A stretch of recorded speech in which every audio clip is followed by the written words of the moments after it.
বিসমিল্লাহির রহমানির রহিম। আসসালামু আলাইকুম, আশা করি সকলে ভালো আছেন। তো এখানে আমি ভারী 18 জাতের সরিষার বীজ নিয়ে আসছি। এটি হচ্ছে বাংলাদেশের মধ্যে সর্বোচ্চ উচ্চ ফলনশীল জাতের বীজ।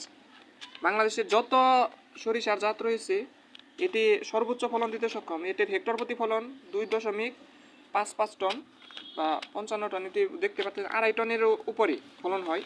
আর আমরা যে বাড়ি সরিষা 14 লাগাই হলুদ জাতের সরিষা বীজ, ওইটা কিন্তু 1.40 থেকে 1.60 পর্যন্ত ফলন দিতে সক্ষম। একমাত্র এই সরিষাটি মানে আপনার ইউরিক অ্যাসিডের মাত্রা যেখানে অন্যান্য সরিষাতে 35 থেকে 40%, সেখানে এটাতে ইউরিক অ্যাসিডের মাত্রা 1.06%। এটি একটি স্বাস্থ্যসম্মত সরিষা। এটি যারা ডায়াবেটিস রোগী আছে তাদের জন্য মানে উৎকৃষ্ট মানের সরিষা এটি তাদের জন্য। এবং অন্যান্য যে সরিষাগুলো আছে সেগুলো ডায়াবেটিস রোগীরা খেলে মানে সফলতা লাভ করতে পারবে না। একমাত্র এটি এমনভাবে এটা ওইভাবে গবেষণা করে এটি উদ্ভাবন করা হয়েছে। বাংলাদেশ কৃষি গবেষণা ইনস্টিটিউট কর্তৃক উদ্ভাবিত। এটি দেখতে পারতেছেন যে ভারী 18 জাতের সরিষা।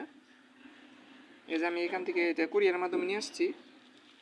যদি কারো লাগে এখানে যে কিউআর কোডটা দেওয়া রয়েছে, এটা আপনার স্ক্যান করে ওনার সাথে কথা বলে বীজ নিয়ে আসতে পারবেন, অসুবিধা নেই। সকলকে ধন্যবাদ।